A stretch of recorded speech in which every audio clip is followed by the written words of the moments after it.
Assalamualaikum warahmatullahi wabarakatuh. Selamat datang Winggaters. Apa kabar malam ini? Semoga kalian semua selalu dalam keadaan baik dan dilindungi dari segala hal. Kembali lagi bersama saya di Lawana Winggate. Malam ini siapkan dirimu untuk sebuah kisah yang akan membawamu ke sisi lain dari realitas, di mana batas antara dunia nyata dan dunia gaib menjadi kabur. Namun, sebelum kita mulai, izinkan saya untuk mengingatkan, cerita yang akan saya sajikan ini hanyalah fiksi belaka, sebuah hiburan yang terinspirasi dari beragam kisah misteri. Jika ada kesamaan nama, tempat, atau kejadian, itu hanyalah sebuah kebetulan. Tak perlu lama-lama lagi. Ini dia ceritanya. Di sebuah desa kecil yang letaknya cukup jauh dari kota, hiduplah seorang tukang sayur bernama Pak Paiman. Usianya sudah mendekati 50 tahun, wajahnya keras, kulitnya coklat legam terbakar matahari. Namun sorot matanya tajam dan sulit ditebak. Setiap pagi buta, sebelum ayam jago berkokok, ia sudah menuntun gerobak sayurnya menuju pasar desa. Kalau orang lain baru berangkat jam 4 atau 5, Pak Paiman sudah ada di pasar sejak jam 2 dini hari. Entah apa yang ia lakukan, tapi saat fajar menyingsing, lapaknya sudah penuh dengan sayuran yang segar-segar, seperti baru dipetik dari kebun. Orang-orang heran, dari mana asal sayur sebanyak itu? Karena kalau dilihat, jumlahnya tidak masuk akal. Pedagang lain biasanya hanya bawa beberapa ikat bayam, kangkung, atau paling banyak 2 keranjang cabai dan tomat. Tapi Pak Paiman bisa menata lapak dengan puluhan jenis sayuran. Kol, wortel, brokoli, buncis, sampai kacang panjang yang masih hijau segar seperti baru dipetik. Bahkan, ada beberapa jenis sayuran yang biasanya hanya ada di kota besar. Entah kenapa, bisa muncul di lapak kecil milik Pak Paiman. Warga desa tentu senang, karena tidak perlu jauh-jauh ke kota. Mereka bisa belanja dengan harga murah, dan sayurnya berkualitas bagus. Tapi di balik semua itu, ada rasa penasaran yang terus mengganjal di hati mereka. Bagaimana mungkin seorang tukang sayur biasa bisa menyediakan dagangan sebanyak itu setiap hari? Pak, jenengan iku sayur apik-apik tenan, regan, murah, kados nopo zaget ngoten? Tanya seorang ibu pembeli sambil tersenyum, mencoba basa-basi. Pak Paiman hanya tertawa kecil sambil menunduk. Alhamdulillah Bu, rejeki sampun wonten sing ngatur. Wong namanya dagang, sing penting ora males, mesti lancar.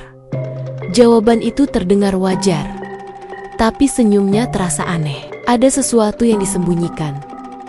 Waktu berjalan, keanehan demi keanehan makin terasa. Pedagang sayur lain di pasar mulai mengeluh. Jualan mereka semakin sepi, karena hampir semua pembeli lari ke lapak Pak Paiman. Ada yang mencoba menyaingi dengan menurunkan harga, tapi tetap saja kalah. Sayur Pak Paiman selalu terlihat lebih segar, bahkan meski sudah siang. Padahal sayuran lain biasanya layu kalau tidak cepat laku.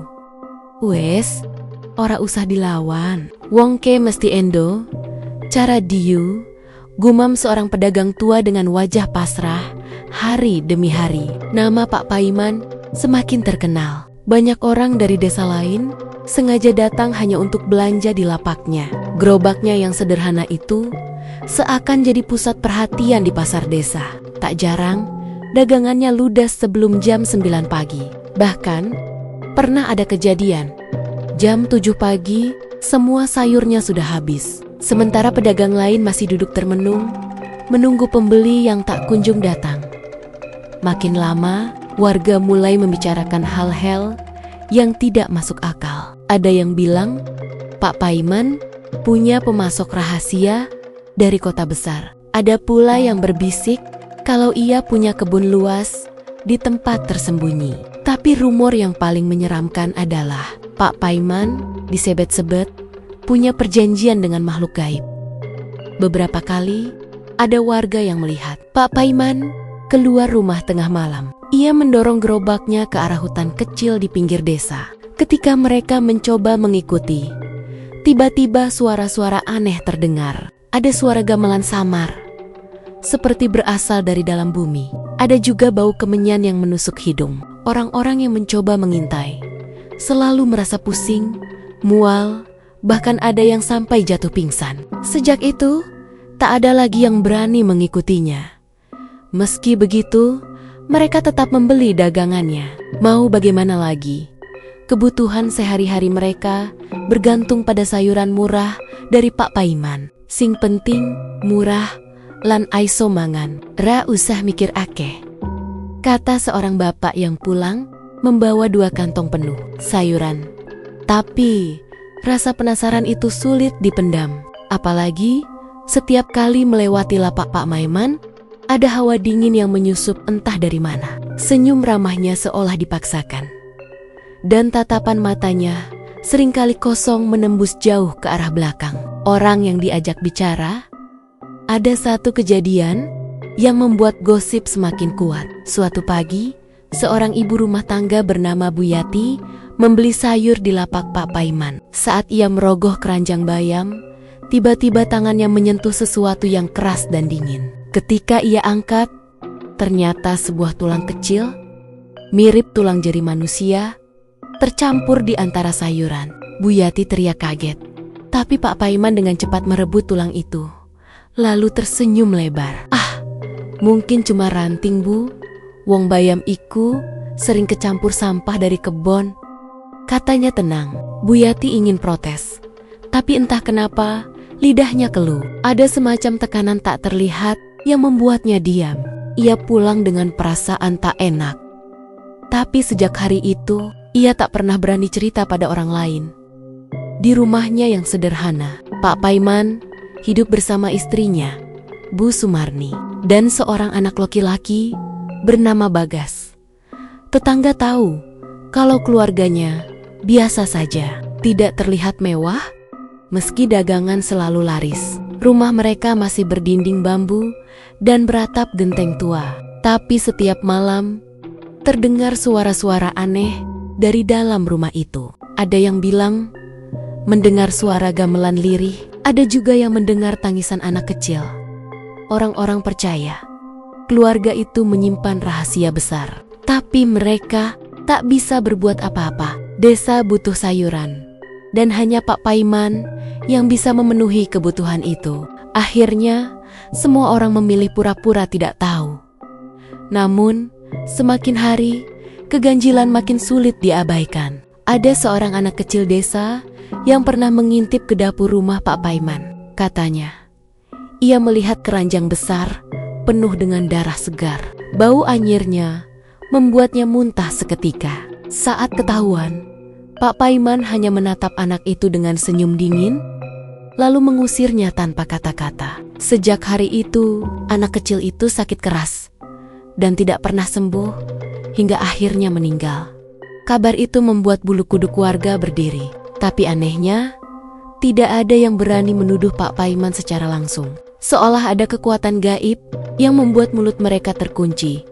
Meski suasana di pasar terasa semakin mencekam, tetap saja setiap pagi lapak Pak Paiman penuh pembeli. Seakan-akan orang-orang dipaksa untuk datang dan membeli, meski hati mereka diliputi rasa takut. Mereka seperti tidak punya pilihan lain. Sampai suatu hari, seorang pemuda bernama Surya yang baru saja kembali dari rantau mulai curiga. Ia memperhatikan betul bagaimana dagangan Pak Paiman selalu melimpah dan laris. Ia mendengar semua gosip menyeramkan yang beredar, tapi ia tak mudah percaya. Baginya, semua itu mungkin hanya iri dengki dari pedagang lain. "Aku bakal buktiin. Apa bener Pak Paiman iku dagang? Normal, opo pancen? Ana sing aneh," katanya dalam hati. Surya pun mulai diam-diam mengamati gerak-gerik Pak Paiman. Dan malam itu, ia memutuskan untuk mengikuti Pak Paiman yang mendorong gerobaknya ke arah hutan kecil.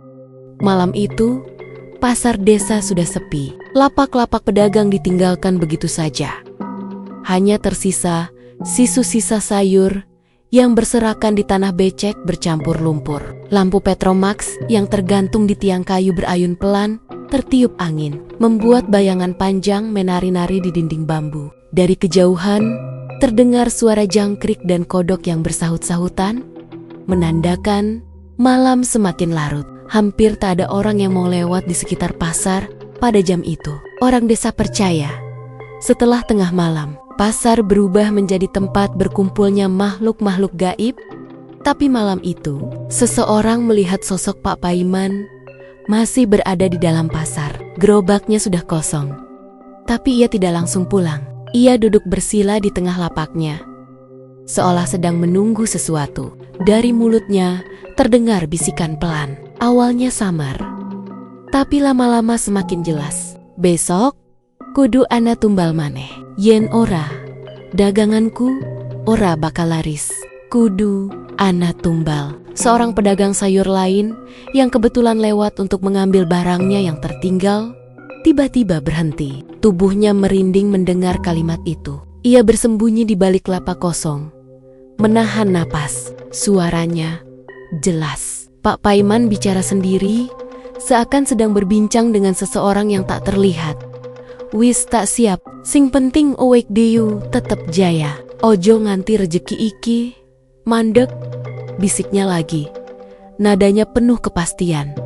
Pedagang yang mengintai hampir saja pingsan. Ia melihat gerakan tangan Pak Paiman seperti sedang memberi sesuatu ke udara kosong. Entah daun, entah benda apa, dilempar begitu saja, lalu ia tertawa kecil. Tawa itu bukan tawa biasa, tapi terdengar lirih dan getir, membuat bulu kuduk berdiri.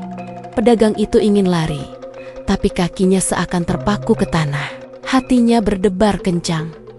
Keringat dingin mengucur dari pelipis. Dalam hatinya ia berdoa, "Ya Allah, ojo nganti dueke ngerti nenek akun delok." Tak lama kemudian, Pak Paiman bangkit berdiri. Ia menunduk dalam-dalam, seperti sedang berbicara dengan sosok tinggi yang tak terlihat. Lalu tiba-tiba, dari arah kegelapan pojok pasar, terdengar suara berat dan serak. Suara itu hanya sekilas, tapi jelas terdengar. "Wis wayahe, esuk kudu ana tumbal man." Pedagang yang mengintai langsung menutup mulut dengan tangannya sendiri agar tidak berteriak. Ia hampir tidak percaya dengan apa yang baru saja ia dengar. Bukan cuma Pak Paiman yang bicara, tapi ada suara lain, suara asing, suara yang jelas bukan manusia. Setelah beberapa lama, Pak Paiman akhirnya membereskan lapaknya dan mendorong gerobak pulang. Langkahnya santai, seolah tidak ada yang terjadi. Begitu sosoknya hilang di balik kegelapan jalan desa, pedagang yang mengintai langsung jatuh terduduk. Kakinya lemas, tubuhnya gemetar. Ia berlari pulang dengan sisa tenaga, tanpa menoleh ke belakang. Keesokan harinya, ia ingin menceritakan apa yang ia lihat kepada Tuan Men sesama pedagang. Tapi setiap kali mulutnya terbuka, ada rasa takut yang luar biasa. Tenggorokannya kering, lidahnya keluh, seakan ada kekuatan yang menahannya. Ia hanya bisa diam, meski hatinya ingin berteriak. Ia takut kalau ia bicara, sesuatu yang buruk akan menimpa keluarganya. Namun, cerita itu tidak bisa benar-benar hilang dari kepalanya. Malam demi malam, ia selalu terbangun dengan mimpi buruk. Ia melihat bayangan tinggi besar berdiri di pojok pasar, menatap dengan mata merah menyala. Ia mendengar suara yang sama, berulang-ulang. Tumbal, tumbal. Suara itu menghantui telinganya hingga ia hampir kehilangan akal. Sementara itu, Pak Paiman tetap berjualan seperti biasa. Dagangannya tetap laris, bahkan lebih ramai dari sebelumnya. Orang-orang desa semakin terbiasa dengan kehadirannya. Mereka pura-pura tidak tahu gosip yang beredar, karena setiap hari mereka masih butuh sayuran darinya. Tak seorang pun berani mengungkit kejadian aneh di pasar, apalagi menuduhnya. Tapi ada beberapa orang yang semakin yakin kalau Pak Paiman memang menyimpan sesuatu. Ada seorang pemuda bernama Surya yang sudah lama curiga. Ia mendengar kabar samar-samar tentang bisikan misterius itu dari mulut pedagang yang gemetar. Walau tidak diceritakan secara gamblang, ia bisa menebak arah ceritanya. Hatinya penasaran, tapi juga diliputi rasa takut. Pada malam berikutnya, Surya memberanikan diri datang ke pasar. Saat sepi, ia sengaja bersembunyi di balik gubuk bambu, menunggu apakah Pak Paiman akan muncul lagi. Angin malam menusuk tulang. Udara lembab, bau anyir masih menempel dari sisa-sisa pasar. Jangkrik bersuara. Anjing-anjing kampung menggonggong tanpa sebab. Dan benar saja, sekitar pukul 1 dini hari, sosok Pak Paiman muncul. Gerobaknya kosong, tapi ia mendorongnya dengan wajah datar. Ia berhenti di lapaknya, lalu duduk bersila lagi. Sama seperti malam sebelumnya, Surya menahan napas. Dari tempatnya, ia bisa melihat jelas. Pak Paiman menundukkan kepala, lalu mulai berbisik. Sing wi nyiwis, tak pasrahke, saiki, giliran liane, nenek ora, kabeh, bisa ambiar. Suara itu membuat Surya gemetar. Ia tahu benar, Pak Paiman sedang bicara dengan sesuatu yang tidak kasat mata. Tapi yang lebih menyeramkan, kali ini Surya juga mendengar jawaban samar. Seperti datang dari balik kegelapan. Suara itu berat, serak, kadang terdengar seperti rintihan. Esuk, kudu ana nyowo mane, aja nganti telat. Surya hampir menjerit, tapi ia buru-buru menutup mulutnya. Hatinya berdebar tak karuan. Ia tahu kalau ia ketahuan, mungkin nyawanya tidak akan selamat. Ia terus berdoa dalam hati, Gusti, nyuwun pangayoman, aja nganti ketok. Beberapa saat kemudian, Pak Paiman berdiri. Ia menatap kosong ke depan, lalu tertawa kecil. Senyumnya tipis, matanya kosong, tapi ada sesuatu yang sangat jahat di balik wajah itu. Ia mendorong gerobaknya pelen-pelen, meninggalkan pasar. Seperti orang yang baru saja menyelesaikan transaksi penting, Surya masih diam di tempat. Tubuhnya lemas. Ia ingin segera pulang, tapi kakinya terasa berat. Saat ia mencoba berdiri, tiba-tiba dari arah gelap pojok pasar, ia melihat bayangan hitam besar bergerak. Bayangan itu tidak berbentuk jelas, tapi matanya merah menyala. Surya terpaku. Bayangan itu seperti menatap langsung ke arahnya. Tiba-tiba, suara lirih terdengar di telinganya. Meski tak ada siopa-siopa di sampingnya, suara itu jelas, sangat dekat. Kowe, delok, ya? Surya terhuyung, hampir jatuh. Ia lari sekengkeng-kengkeng Nia, meninggalkan pasar. Tidak berani menoleh ke belakang. Jantungnya berdetak kencang. Kakinya serasa tak menapak tanah. Baru setelah sampai rumah, ia jatuh tersungkur. Tubuhnya gemetar. Sejak malam itu, Surya sakit panas tinggi. Tubuhnya lemah, matanya sayu. Ia terus mengigau, menyebut-nyebut kata tumbal. Tumbal. Orang tuanya bingung, membawa ia ke dukun desa. Dukun itu hanya menggeleng kepala. Katanya, Surya sudah melihat sesuatu yang tidak boleh dilihat, dan sekarang ia sedang diganggu. Warga desa mulai heboh, tapi tetap tak ada yang berani menuduh Pak Paiman secara langsung. Mereka hanya bisa saling berbisik, saling melempar pandang penuh ketakutan. Semua sadar, ada sesuatu yang sangat gelap di balik keberhasilan dagangan Pak Paiman. Tapi siapa yang berani bicara? Hari-hari berikutnya, Surya masih terbaring lemah. Tubuhnya kurus, wajahnya pucat, dan matanya selalu terlihat ketakutan. Ia pernah berteriak keras di tengah malam. Katanya, ada sosok tinggi besar berdiri di pojok kamarnya. Matanya merah menyala, dan suaranya berbisik, "Saiki giliranmu." Orang-orang semakin yakin.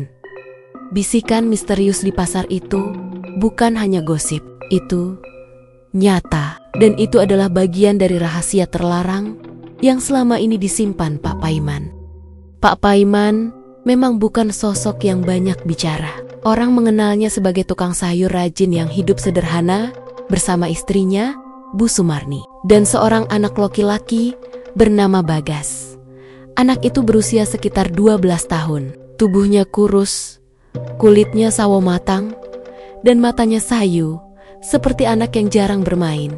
Berbeda dengan boka-boka sebaya yang sering berlarian di sawah atau main layangan di lapangan desa. Bagas lebih sering diam di rumah atau ikut membantu ayahnya menyiapkan dagangan setiap pagi. Sebelum matahari terbit, Bagas sudah ikut mendorong gerobak sayur. Kadang ia mengantuk, kepalanya hampir terjatuh di atas keranjang. Tapi Pak Paiman selalu menepuk bahunya. "Ayo Gas, ojo ngantuk, iki wes wayahe kerja, rejeki ora. Bakal teko nenek kowe turuwe." Begitu kata-kata yang sering terdengar dari mulut ayahnya. Orang-orang desa kadang kasihan melihat Bagas. "Masih kecil kok sudah disuruh kerja keras." Begitu bisik mereka, tapi tak ada yang berani menegur langsung. Mereka tahu Pak Paiman orangnya keras. Lagi pula Bagas tidak pernah mengeluh. Kalau ditanya, ia hanya tersenyum kecil, seolah sudah terbiasa dengan kehidupannya. Namun, semua berubah pada suatu hari yang membuat desa geger. Pagi itu, Pak Paiman berjualan seperti biasa. Tapi, ada yang aneh. Bagas yang biasanya ikut, tidak terlihat di lapak. Warga mengira mungkin anak itu sakit atau sedang istirahat di rumah. Tapi setelah beberapa hari berlalu, Bagas tak pernah muncul lagi. Rasa penasaran membuat beberapa orang berani bertanya, "Pak, Bagas, kok ora tahu melu meneh lagi?" "Larata?" "Ta?" tanya seorang ibu pembeli dengan nada hati-hati. Wajah Pak Paiman langsung berubah kaku. Ia berhenti menimbang sayur, lalu menatap tajam pada si ibu. Senyumnya tipis, matanya dingin. "Anak iku, saiki, lagi numpak dulur nang kuta. Ojo pada takon akeh-akeh. Sing penting dagangan isi ana." Jawaban itu membuat ibu tadi terdiam. Ia menelan ludah, lalu buru-buru pergi. Sejak saat itu, orang-orang tak berani lagi menyinggung soal Bagas. Namun, desas-desus mulai beredar. Ada yang bilang Bagas kabur dari rumah karena tak tahan dipaksa kerja terus. Ada juga yang berbisik Bagas dijual ke kota untuk jadi pekerja. Tapi gosip yang paling menyeramkan datang dari seorang anak kecil yang tinggal di dekat rumah Pak Paiman. Anak itu bercerita dengan wajah pucat. Katanya pada malam Bagas menghilang, ia mendengar suara tangisan dari rumah Pak Paiman. Tangisan panjang, lirih, terdengar seperti anak kecil memohon ampun. "Bapak, aja, aku, Wedi," begitu katanya. Lalu, tangisan itu berubah jadi jeritan keras yang mendadak berhenti, seolah tenggorokan Bagas dicekik. Setelah itu, suasana rumah kembali hening. Kabar itu membuat bulu kuduk warga berdiri. Tapi lagi-lagi, tak ada yang berani menuduh. Mereka hanya bisa saling pandang, menahan ketakutan masing-masing. Yang paling aneh, setelah Bagas menghilang, dagangan Pak Paiman makin hari makin laris. Kalau dulu habis menjelang siang, sekarang bahkan sebelum matahari naik tinggi, lapaknya sudah kosong. Pembeli berdesakan dari pagi buta, seolah ada yang mendorong mereka untuk belanja di sana. Bahkan ada orang yang mengaku tidak niat ke pasar. Tapi entah kenapa, kakinya melangkah sendiri menuju lapak Pak Paiman. Heran aku, kok rasane uwek diu kayak dipaksa tuku, kata seorang bapak sambil mengusap keringat setelah antre. "Opo iki wis dudu dagangan biasa maneh?" Ada seorang pedagang sayur lain yang benar-benar tak tahan. Ia mendekati lapak Pak Paiman dengan wajah penuh amarah. "Paiman, kowe iki sakjane nglakoni opo? Kok iso daganganmu mesti entek? Wong liyane sepi kabeh, lan anakmu Bagas ngendi saiki?" Orang-orang langsung menahan napas. Mereka menunggu reaksi Pak Paiman. Tapi lelaki itu hanya menatap pedagang tadi dengan mata kosong. Bibirnya tersenyum tipis. Senyum yang membuat siapapun merasa ngeri. Lalu ia berkata pelan, tapi tajam menusuk telinga. "Mulutmu ojo sembarangan. Yen ora pengin cilaka, ojo nganti takon sing ora perlu." Seketika suasana pasar hening. Pedagang tadi merasakan hawa dingin menusuk tulangnya. Ia mundur perlahan, tidak berani membalas kata-kata itu. Sejak hari itu, ia sakit keras. Badannya panas, kulitnya pucat, dan setiap malam ia menjerit ketakutan seperti sedang disiksa makhluk gaib. Tidak ada yang bisa menolong, sampai akhirnya ia meninggal dengan cara mengenaskan. Kematian itu semakin memperkuat keyakinan warga bahwa hilangnya Bagas bukan hal biasa. Banyak yang percaya anak itu dijadikan tumbal dalam perjanjian gelap Pak Paiman. Apalagi sebelumnya sudah ada yang mendengar bisikan misterius di pasar. Semua potongan cerita itu mulai tersambung, walau tak ada yang berani mengucapkannya keras-keras.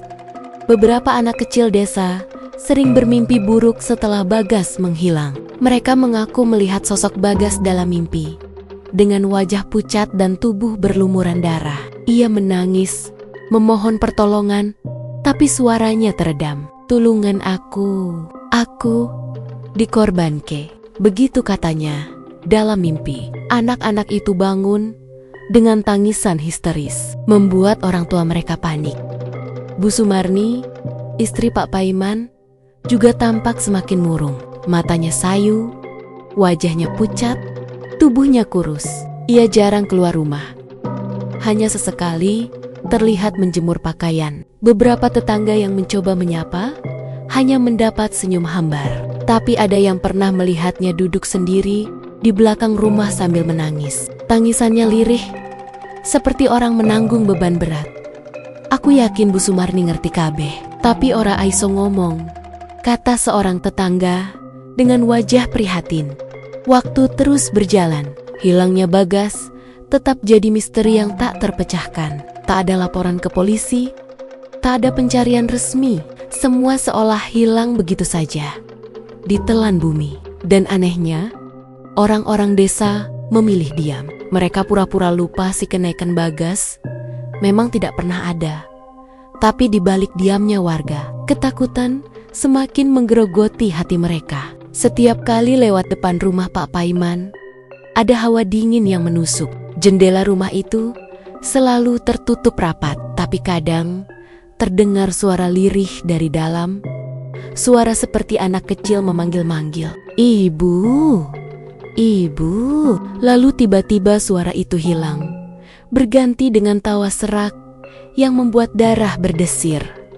Malam-malam di desa semakin mencekam. Anjing-anjing sering menggonggong tanpa sebab ke arah rumah Pak Paiman. Burung gagak hitam sering berterbangan di atapnya. Bahkan pernah ada warga yang melihat bayangan anak kecil berdiri di depan rumah itu saat tengah malam. Tubuhnya pucat, matanya kosong, dan tangannya meneteskan darah. "Gas, opo kui pancen kowe?" begitu bisik seorang pemuda yang melihat. Ia langsung lari terburit-berit, tidak berani menoleh lagi. Sejak saat itu, nama Bagas hanya tinggal bisikan. Anak itu lenyap tanpa jejak. Tapi bayangannya terus menghantui desa. Dan yang paling membuat orang bertanya-tanya, kenapa setelah anak itu hilang, dagangan Pak Paiman justru semakin laris manis, bahkan lebih dari sebelumnya. Orang-orang semakin yakin semua ini bukan kebetulan. Ada harga yang dibayar untuk kelarisan itu, dan harga itu adalah nyawa seorang anak yang tidak berdosa. Namun, tak ada yang berani mengungkapkan kebenaran. Mereka semua tahu melawan Pak Paiman sama saja dengan mencari mati. Sejak hilangnya Bagas, suasana pasar tidak pernah lagi sama. Para pembeli memang masih berdatangan, bahkan lebih ramai dari sebelumnya. Seolah ada magnet tak kasat mata yang menarik langkah mereka menuju lapak Pak Paiman. Namun, di balik keramaian itu, rasa takut juga tumbuh diam-diam. Ada sesuatu yang tak wajar pada dagangan yang dijual. Sesuatu yang tak bisa dijelaskan hanya dengan kata laris. Pada suatu pagi, ketika matahari baru menembus kabut tipis di atas desa, seorang ibu muda bernama Lastri membeli bayam dari lapak Pak Paiman. Ia menaruh ikatan bayam ke dalam tas. Tapi seketika, hidungnya terhentak oleh aroma aneh. Bukan bau tanah segar dari sayuran, bukan pula aroma anyir ikan, yang biasa dijual di lapak lain. Bau itu lebih menusuk, hangat, dan menguar seperti darah segar yang baru saja menetes dari luka terbuka. Lastri spontan menutup hidung. "Pak, iki sayur kok mambu aneh yo? Ora koyok biasa nih," katanya pelan, mencoba sopan. Pak Paiman menoleh dengan tatapan dingin. Senyum tipis terulas di bibirnya. Senyum yang lebih menyerupai garis tipis tanpa rasa. "Oh ala bu, ojo khawatir, bau kui mung sisa, pasar bengi mau. Wong akeh hewan disembelih, aisowe kecampur, ora ono sing aneh," jawabnya tenang. Lastri terdiam, tapi hatinya bergetar. Ada sesuatu dalam suara Pak Paiman yang membuat bulu kuduknya berdiri. Seolah jawaban itu hanya alasan yang dibuat-buat. Ia buru-buru membayar, lalu melangkah cepat meninggalkan lapak. Namun sepanjang perjalanan pulang, aroma amis itu seakan terus menempel di hidungnya. Meski tasnya sudah ia tutup rapat. Sampai di rumah, ketika ia cuci bayam itu, air cucian berubah keruh kemerahan, mirip darah encer yang larut. "Ya Allah," Lastri menjerit kecil. Tangannya gemetar, jantungnya berdegup kencang. Ia segera membuang sayuran itu ke halaman belakang. Malamnya, ia bermimpi melihat Bagas berdiri di dapurnya. Tubuhnya pucat, wajahnya kosong. Bocah itu hanya menatapnya, lalu mengucapkan lirih, "Mbak, ojo mangan, dudu panganan manungsa." Mimpi itu membuat Lastri jatuh sakit selama beberapa hari. Ia demam tinggi, tubuhnya lemas, dan matanya sembab karena terus menangis. Suaminya bingung, tapi Lastri hanya bisa berkata, "Aku ora gelem tukuneng, lapake Paiman maneh." Kisah Lastri menyebar pelan di antara warga. Ada juga pembeli lain yang mengalami hal serupa. Seorang bapak tua membawa pulang labu kuning dari Pak Paiman. Saat istrinya membelah labu itu, aroma amis langsung menyembur keluar. Bahkan terasa lebih kuat dari daging mentah. Yang lebih mengerikan, di dalam labu itu ada serabut tipis berwarna merah seperti urat daging. Mereka sontak membuang labu tersebut. Tapi malamnya, bapak tua itu mendengar suara lirih di telinganya saat mencoba tidur. Suara anak kecil berbisik pelan, "Iki dudu sayur, iki dudu panganan." Cerita demi cerita itu membuat warga semakin yakin ada yang salah. Tapi anehnya, mereka tetap datang ke lapak Pak Paiman. Ada yang mengatakan seperti dipaksa oleh pikiran sendiri. Ada pula yang merasa jika tidak membeli di sana akan tertimpa sial. Pernah ada seorang ibu yang sengaja menghindar dan memilih beli di lapak lain. Tapi sore harinya, anaknya jatuh sakit mendadak. Tubuhnya panas dan menggigil. Setelah dipaksa, ibu itu pun membeli sayur dari Pak Paiman keesokan harinya. Dan anehnya, anaknya langsung sembuh. "Pancen ono jimat, ono tumbal," bisik seorang pedagang tua kepada temannya. "Dagangan Paiman kui wis ora resik maneh. Nanging sapa sing wani embuk teke." Warung sayur kecil itu berubah jadi pusat ketakutan sekaligus ketergantungan. Warga seperti terjebak. Mereka tahu ada yang tidak beres, tapi tetap membeli. Bau amis makin sering tercium, terutama saat pasar sepi. Kadang pedagang yang lapaknya berdekatan mendapati genangan kecil berwarna merah menetes dari keranjang Pak Paiman. Jika ditanya, ia hanya mengangkat bahu. "Air sayur biasa," katanya. Namun, semua tahu itu bukan air biasa. Teksturnya lebih kental, warnanya terlalu pekat.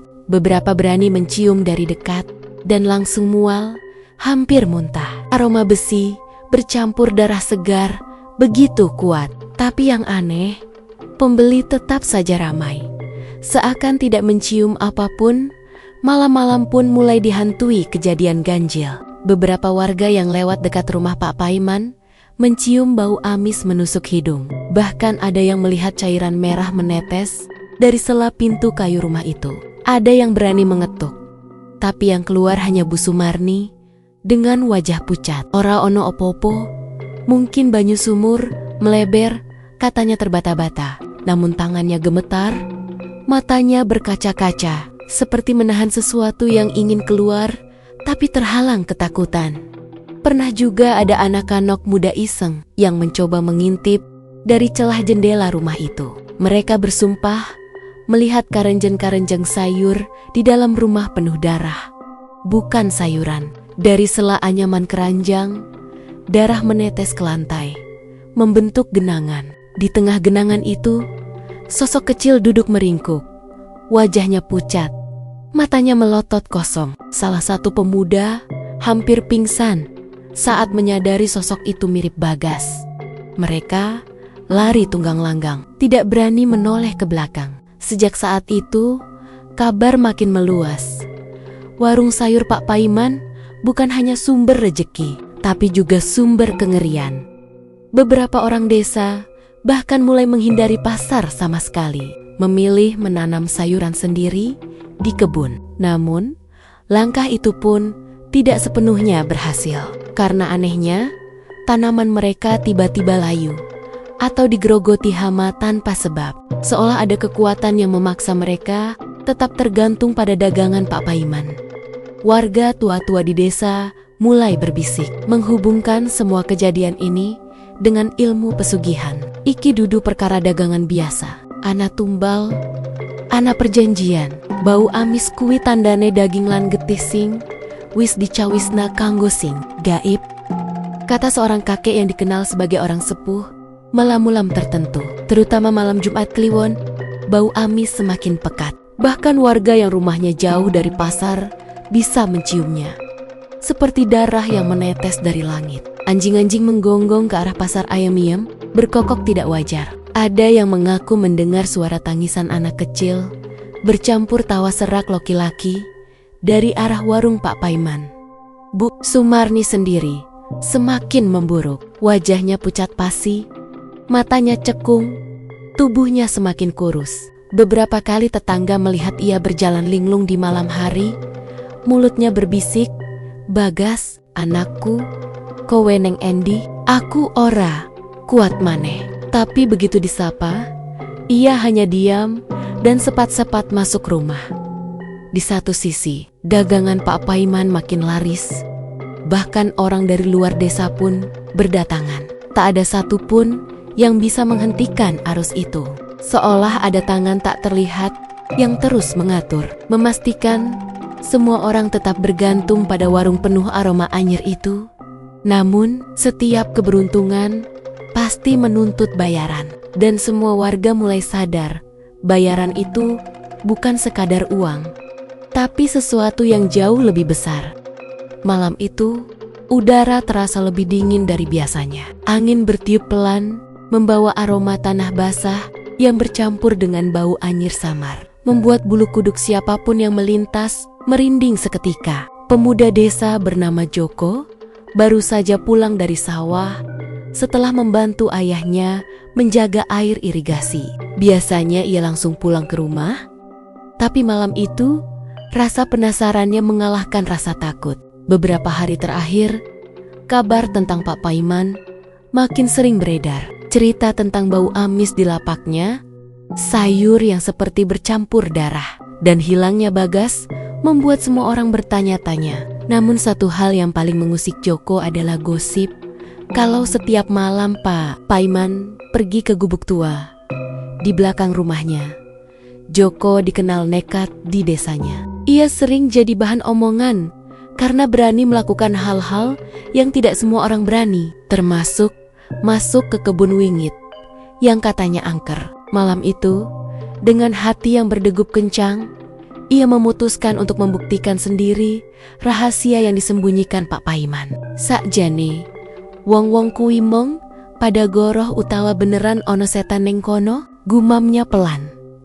Dari kejauhan, ia melihat sosok Pak Paiman berjalan pelan, menembus jalan setapak yang sepi, membawa keranjang di pundaknya. Lampu Petromax kecil di tangannya bergoyang, menimbulkan bayangan panjang yang bergerak aneh di tanah. Joko segera menunduk, bersembunyi di balik pohon pisang, lalu mengikutinya dengan jarak cukup jauh agar tidak ketahuan. Langkah Pak Paiman berhenti di sebuah gubuk tua di belakang rumahnya. Gubuk itu sudah lama dikenal warga sebagai tempat yang jarang digunakan. Dulu katanya tempat itu dipakai untuk menyimpan padi, tapi sejak beberapa tahun terakhir dibiarkan kosong, reot dimakan usia, atapnya bolong di sana-sini. Dinding bambunya lapuk dan suasananya memang menyeramkan kalau dilihat malam-malam. Pak Paiman membuka pintu gubuk itu pelan, lalu masuk ke dalam. Dari celah pintu yang terbuka sebentar, Joko melihat sekelebat bayangan hitam melintas. Degup jantungnya makin cepat, tapi rasa penasaran membuatnya tidak bisa mundur. Ia merangkak pelan ke dekat jendela kecil gubuk, lalu mengintip dari celah anyaman bambu yang bolong. Apa yang dilihatnya membuat darahnya seolah berhenti mengalir. Di dalam gubuk, Pak Paiman meletakkan keranjang sayurnya di lantai. Dari dalam keranjang itu, bukan hanya sayur yang terlihat, tapi bercampur dengan sesuatu yang mengilap basah. Joko menutup mulutnya ropet-ropet saat menyadari benda itu mirip potongan daging mentah yang masih segar. Bau amis yang sangat kuat langsung menusuk hidungnya, membuat perutnya mual. Belum sempat ia mencerna, terdengar suara tangisan lirih. Tangisan anak kecil. Suara itu terdengar jelas dari sudut gubuk, begitu menyayat hati, penuh rasa sakit. Joko menajamkan pandangannya, dan matanya membelalak ketika melihat sesosok bocah kecil duduk meringkuk di sudut. Tubuhnya kurus kering, wajahnya pucat, matanya kosong menatap ke arah lantai. Bibirnya bergerak pelan sambil menangis, seolah meminta pertolongan. "Gusti, ojo nganti, beneran iki Bagas." Batin Joko gemetar.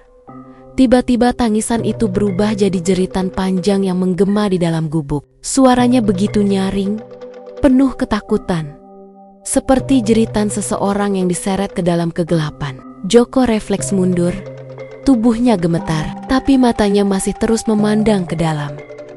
Dari sisi lain ruangan, bayangan hitam besar muncul.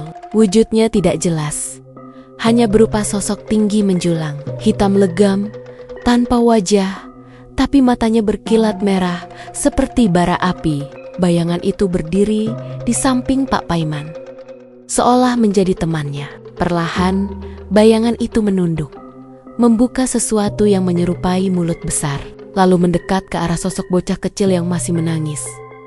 Pak Paiman sendiri berdiri di sana, wajahnya tenang tanpa ekspresi, bahkan seperti pasrah. Bibirnya bergerak pelan, mengucapkan mantra yang tidak sepenuhnya dipahami Joko, hanya beberapa kata Jawa kuno yang terdengar jelas. "Kabeh wis dadi janji, tumbal iki kudu diparingke, ben dagangan tetep laris."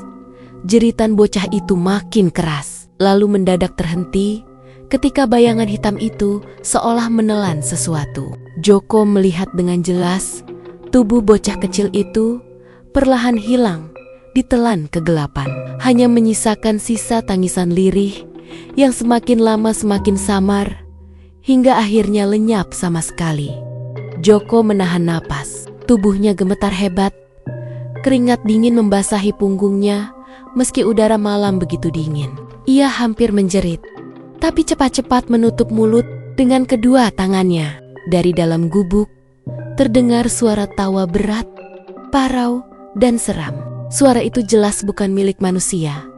Pak Paiman kemudian menunduk, mencium lantai gubuk yang kini basah oleh cairan merah. Ia mengambil keranjang sayurnya kembali, tapi kini isinya bukan lagi potongan daging. Aneh, semua berubah jadi sayur segar, bayam, kangkung, cabai, dan labu. Semuanya tampak normal, seolah kejadian mengerikan barusan hanya ilusi. Tapi bau amis yang menusuk hidung tak bisa berbohong. Joko buru-buru mundur perlahan, berusaha tidak menimbulkan suara. Namun saat kakinya menginjak ranting kering, terdengar bunyi krek yang cukup jelas. Pak Paiman spontan menoleh ke arah jendela. Matanya tajam, penuh kecurigaan. Joko langsung tiarap, menahan napas. Dari celah bambu, ia melihat mata Pak Paiman berkilat aneh, hampir menyerupai tatapan binatang buas yang mencium mangsanya. Beberapa detik suasana begitu mencekam. Joko merasa tubuhnya akan lumpuh ketakutan kalau tatapan itu benar-benar menemukan dirinya. Untungnya, setelah beberapa saat, Pak Paiman kembali berdiri, lalu melangkah keluar dari gubuk. Ia membawa keranjang penuh sayur segar di pundaknya. Berjalan tenang, seolah tidak terjadi apa-apa. Lampu Petromax kecil di tangannya berayun pelan, meninggalkan bayangan menyeramkan yang makin lama makin jauh. Joko baru berani bangkit setelah yakin Pak Paiman pergi. Napasnya terengah-engah, dadanya terasa sesak. Ia segera lari sekuat tenaga menuju rumahnya. Tidak peduli ranting dan semak yang ia injak menimbulkan suara keras. Setibanya di rumah, ia langsung mengunci pintu dan menjatuhkan diri ke lantai. Malam itu, Joko tidak bisa tidur. Bayangan jeritan Bagas, sosok hitam besar, dan tatapan Pak Paiman terus menghantui pikirannya. Setiap kali memejamkan mata, ia kembali mendengar suara lirih. "Tulung, aku durung mati. Aja didol, aja didol, Pak." Esok harinya, wajah Joko pucat pasi. Orang tuanya khawatir melihatnya linglung, tidak nafsu makan, dan tubuhnya gemetar setiap kali mendengar nama Pak Paiman disebut. Saat ditanya, Joko hanya bisa menggeleng. Bibirnya kaku. "Aku ora aiso krita saiki, yen tak krita bakal cilaka kabeh." Hari-hari berikutnya, Joko semakin tertekan. Ia ingin membongkar rahasia yang dilihatnya, tapi ketakutan membuatnya bungkam. Sementara itu, dagangan Pak Paiman semakin laris. Orang-orang dari desa tetangga berdatangan membeli sayurnya. Tidak ada yang tahu kalau di balik sayur segar itu ada tumbal darah dan jeritan anak kecil yang terjual. Namun satu hal yang Joko tahu pasti, gubuk tua itu bukan sembarang tempat. Di sana tersimpan rahasia kelam, rahasia yang tidak boleh diketahui siapapun. Dan sejak malam itu, Joko merasa dirinya sudah ikut jadi bagian dari rahasia itu. Entah ia mau atau tidak. Kabar tentang hilangnya Bagas dan bau amis yang terus melekat pada dagangan Pak Paiman sudah menjadi bisik-bisik yang tidak bisa dibendung lagi. Semua orang tahu ada yang tidak wajar, tapi tak seorang pun berani mengucapkannya secara terbuka. Orang-orang hanya saling tatap, saling berbisik di balik pintu, dan lebih memilih diam jika kebetulan berpapasan dengan Pak Paiman di jalan. Namun, suasana mencekam itu pecah ketika seorang dukun tua bernama Mbah Wiryo, sosok yang selama ini jarang muncul di keramaian, tiba-tiba bicara belak-belakan di balai desa. Sore itu, para warga berkumpul karena keresahan yang sudah tak terbendung. Pasar desa mendadak jadi tempat yang tidak lagi menyenangkan. Orang-orang memang masih membeli sayur dari Pak Paiman, tapi banyak di antara mereka yang mulai sakit setelah memasaknya. Anak-anak rewel, beberapa kambing mendadak mati tanpa sebab, dan ada yang mengaku melihat bayangan Bagas berdiri di samping keranjang sayur. Warga ketakutan, dan mereka butuh jawaban. Mbah Wiryo duduk di kursi bambu tua di tengah balai desa. Tubuhnya kurus, rambutnya putih panjang, matanya cekung tapi tajam, suaranya parau. Namun setiap kata yang keluar seolah memiliki bobot berat. Wong-wong kabeh kudu ngerti, Paiman kuwi ora mengdagang biasa. Duweke wis suwe terikat janji karo makhluk gaib penunggu alas wingit ing sisi kulon desa iki. Warga saling berpandangan, sebagian bergidik ngeri, sebagian lagi pura-pura tidak percaya.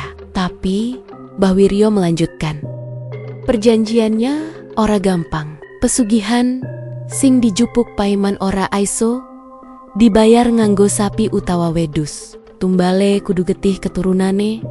Diu Bagas bocah iku wis dadi tumbal sepisanan. Suasana balai desa langsung gempar. Beberapa ibu menjerit lirih, menutup mulutnya seakan tak percaya. Seorang bapak menepuk pahanya karas-karas. Wajahnya pucat. Astagfirullah, pantesan bocah kui hilang tanpa jejak. Tapi ada juga yang berusaha menyangkal. Ora mungkin. Bah, Paiman kui wong solat, wong biasa. Masa iya gelem nganti ngorban ke anak dewe? Ucap seorang pemuda. Mbah Wiryo menatap tajam pemuda itu. Kowe ngerti opo? Solat lan baju putih ora mesti nuduhake ati sing resik. Aku ngerti tandane, amarga aku sing bienet diparingi tawaran sing pado. Nanging aku nolak, amarga aku ngerti akibatna. Nanging, Paiman, duweke ora kuat nahan godaan. Cerita itu semakin membuat warga bergidik. Mereka mulai mengingat kembali keanehan yang terjadi selama ini. Bagaimana dagangan Pak Paiman selalu habis, meski sayur di lapak lain membusuk. Bagaimana aroma amis seperti darah selalu menyelimuti keranjangnya. Bagaimana setelah Bagas hilang, dagangannya justru semakin laris. Bukan sebaliknya. Semua tanda itu kini terasa masuk akal. Meski pahit untuk diterima, pesugihan sing dijupuk Paiman jeningge. Pesugihan alas jati, makhluk sing enjaga alas iku, ora gelem yen mung diwenehi kewan sembelihan. Dheweken jaluk getih saka daging manungsa. Luwih-luwih keturunan sing paling deket. Mula Bagas sing dadi korban. Saben taun kudu ana tumbal anyar. Yen ora, gantine malah kabeh keluargane bakal ditelan.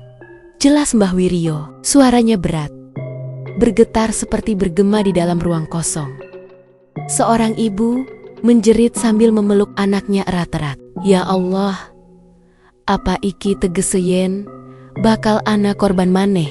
Mbah Wiryo mengangguk pelan. Wis, mesti perjanjian kaya ngono ora bisa dibatalke sembarangan. Yen Pak Paiman manhek, kabeh rezekina ambruk, lan nyawane bareng keluargane bakal diincar. Nanging yen diteruske, saben taun kudu ana sing dipangan gaib kui. Iki dudu perkara dagangan laris maneh, nanging perkara nyawa sing didol. Desa semakin gaduh, ada yang langsung berdoa karis-karas, ada yang panik ingin segera mengungsikan anak-anaknya. Namun ada juga yang masih ragu, tidak percaya sepenuhnya. Sampai kemudian seorang bapak tua maju ke depan, wajahnya pucat. Aku saksi, Bah, aku weruh diu Pak Paiman melebu gubuk tua kui saben wengi. Ana suara tangisan bocah, terus suarane mendadak ilang. Koyo ana sing dipangan. Warga sontak terdiam. Jantung mereka serasa berhenti. Kesaksian itu seperti menegaskan semua kote-kota Mbah Wiryo.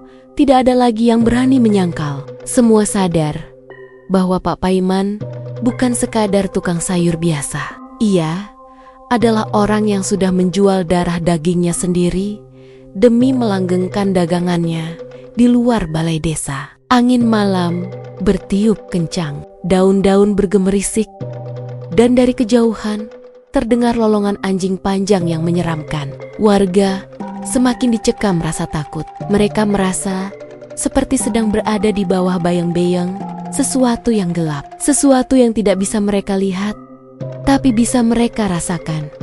Sejak pengakuan Mbah Wiryo itu, kehidupan desa berubah drastis. Tidak ada lagi warga yang berani keluar malam tanpa alasan penting. Anak-anak dilarang bermain hingga larut. Pintu-pintu rumah dikunci rapat, jendela ditutup dengan kain. Semua orang hidup dalam ketakutan. Dan yang lebih aneh lagi, meski kabar tentang Pak Paiman sudah terbongkar, pembeli di lapaknya justru tidak berkurang, malah semakin ramai. Ada semacam kekuatan yang memaksa orang untuk tetap datang. Beberapa warga mengaku bermimpi didatangi sosok tinggi hitam dengan mata merah yang berbisik, "Tuku, tuku, nenek ora bakal cilaka." Dan benar saja, orang-orang yang mencoba menghindar dari lapak Pak Paiman justru terkena musibah aneh.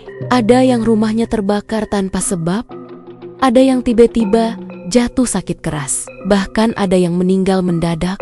Desa merasa terjebak dalam lingkaran setan. Mereka tahu rahasia kelam Pak Paiman, tapi tidak bisa berbuat apa-apa. Mau melawan, takut musibah, mau diam. Hati mereka terus dihantui jeritan Bagas dan bayangan gubuk tua itu. Mbah Wiryo sendiri sering terlihat duduk sendirian di depan rumahnya, menatap ke arah barat, ke arah hutan yang katanya menjadi sarang makhluk gaib itu. Kadang ia berbisik lirih, "Paiman, Paiman, kowe salah dalan. Opo gunane sugihien awakmu, kelangan anak lan bakal digondol neraka?" Namun kata-kata itu hanya hilang ditelan angin malam. Di sisi lain, Pak Paiman tetap berjualan dengan wajah datar, seolah tidak peduli pada deses-desis yang beredar. Senyum tipisnya selalu sama, membuat bulu kuduk siapapun yang melihatnya berdiri, orang-orang mulai yakin. Senyum itu bukan lagi senyum manusia biasa, tapi senyum seseorang yang sudah kehilangan nurani. Dan yang paling menakutkan, semua sadar bahwa tumbal berikutnya mungkin akan segera ditagih. Siapa? Tidak ada yang tahu, tapi bayangan itu sudah menggantung di atas kepala mereka, menunggu saatnya jatuh dan merenggut nyawa. Malam itu, bulan sabit menggantung rendah di langit. Udara terasa lebih dingin dari biasanya. Angin dari arah barat berembus membawa bau tanah basah, bercampur sesuatu yang anyir. Warga desa berkumpul di balai. Wajah-wajah mereka penuh kegelisahan. Sejak pernyataan Mbah Wiryo beberapa hari lalu, tidur mereka tidak pernah nyenyak. Suara lolongan anjing di tengah malam terdengar lebih panjang, dan beberapa orang mengaku mendengar suara anak kecil menangis di arah gubuk tua di belakang rumah. Pak Paiman, rasa takut bercampur marah membuat kesabaran warga habis. Mereka tidak bisa lagi menunggu. Malam itu, dengan membawa obor, parang, dan keberanian seadanya, mereka sepakat untuk mendobrak gubuk tua yang selama ini menjadi misteri. Mbah Wiryo yang tubuhnya renta ikut berjalan paling depan.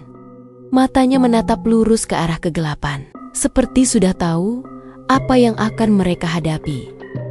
Langkah kaki warga terdengar bersamaan di jalan tanah, menimbulkan bunyi berderak yang bercampur dengan suara jangkrik. Semakin dekat mereka ke gubuk tua itu, suasana semakin aneh. Hutan jati di sekitar terasa begitu sunyi.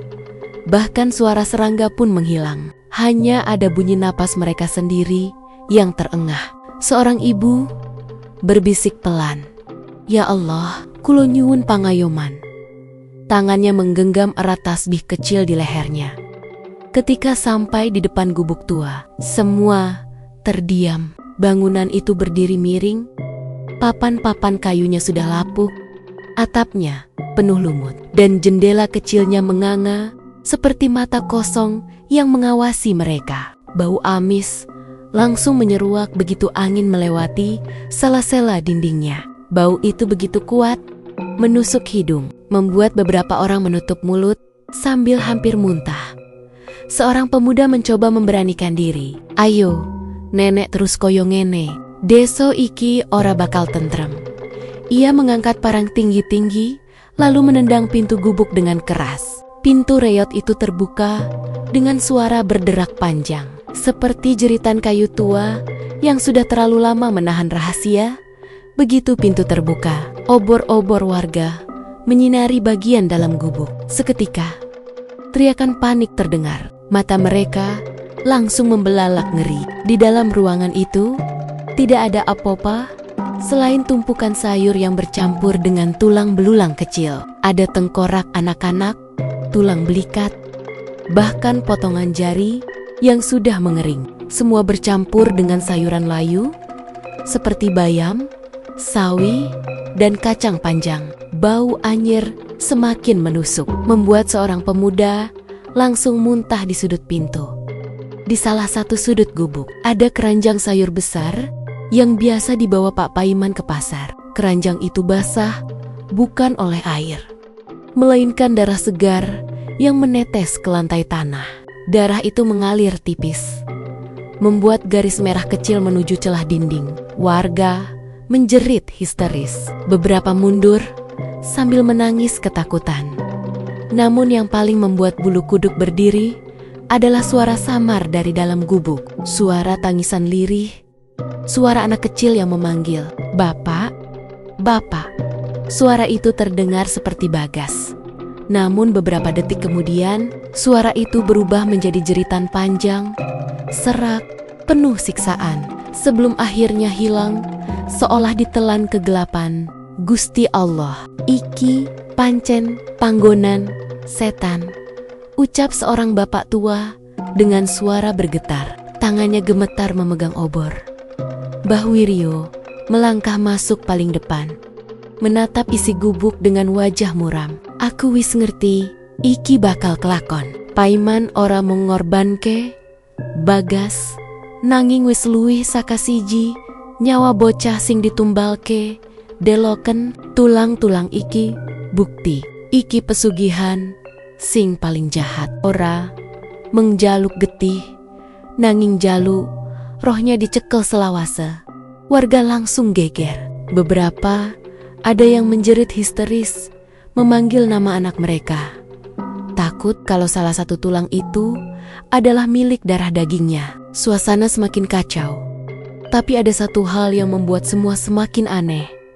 Pak Paiman tidak ada di sana. Warga mencari ke setiap sudut gubuk, bahkan menggali sedikit tanah di lantai, tapi sosoknya tidak ditemukan. Seolah ia lenyap begitu saja, bersama bayangan hitam yang selama ini menemaninya.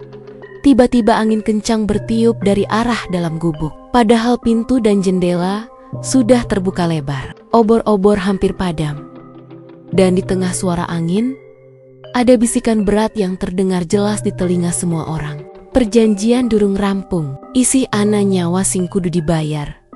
Warga berteriak ketakutan. Beberapa lari keluar gubuk, menjatuhkan obor mereka, membuat ruangan itu semakin gelap.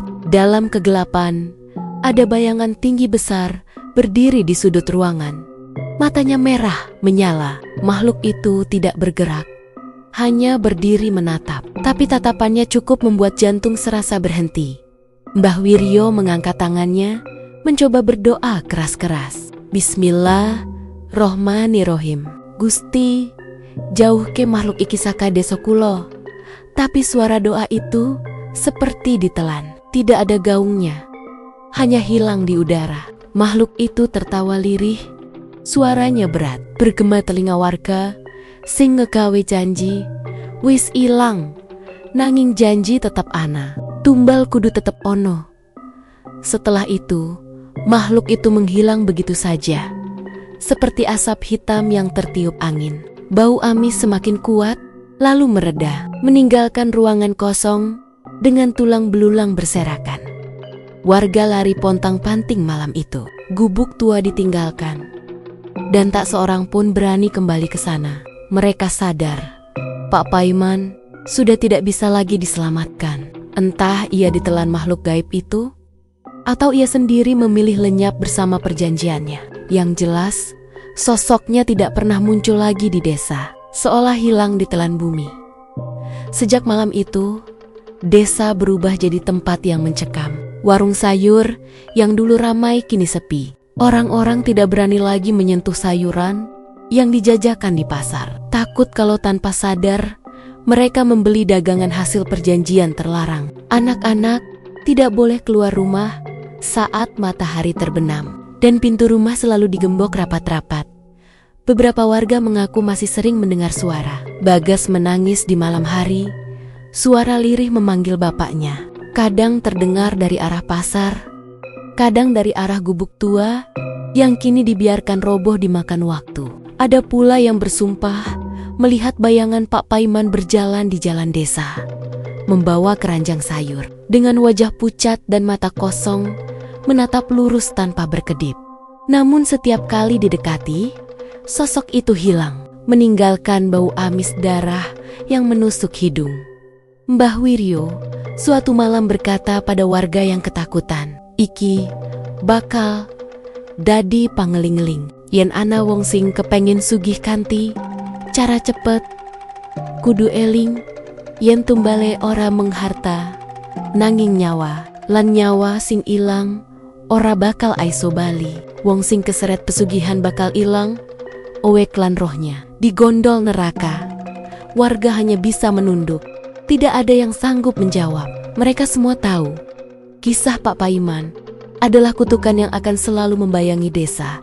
Malam-malam berikutnya, desa terasa semakin sunyi. Tidak ada lagi canda anak-anak di halaman. Tidak ada lagi suara ibu-ibu di pasar yang bersahutan menawar harga. Semua tenggelam dalam ketakutan. Gubuk tua itu dibiarkan runtuh. Namun meski kayu dan atapnya hancur, tanah di sekitarnya tetap berbau amis. Seolah darah itu meresap dan tidak pernah benar-benar hilang. Waktu terus berjalan, tapi bayang-bayang tragedi itu tidak pernah pergi. Orang-orang luar desa yang mendengar cerita hanya menggeleng-geleng, menganggapnya sekadar kisah horor rakyat. Tapi bagi warga, itu bukan sekadar cerita, itu kenyataan. Pak Paiman lenyap tanpa jejak. Bagas hilang ditelan pesugihan, dan desa itu selamanya menjadi saksi bisu perjanjian terlarang yang berakhir dengan kutukan mengerikan. Dan setiap malam, ketika angin bertiup dari arah barat, warga masih bisa mendengar bisikan samar dari kejauhan. Bisikan yang membuat bulu kuduk merinding, tumbal, durung, cukup. Dan begitulah Winggetters, kisah malam ini telah usai. Semoga kalian menikmati setiap ketegangan dan misteri yang telah kita selami bersama. Ingatlah, di setiap sudut yang gelap, ada cerita yang menunggu untuk diceritakan. Jaga diri kalian baik-baik. Selalu waspada, dan jangan pernah lupa untuk terus berdoa. Terima kasih sudah menemani saya malam ini. Jangan lupa untuk like, subscribe, dan nyalakan lonceng notifikasi agar tidak ketinggalan kisah-kisah menyeramkan lainnya dari Lawana Wingkit. Sampai jumpa di episode berikutnya. Tetaplah berani Winggetters. Wassalamualaikum warahmatullahi wabarakatuh.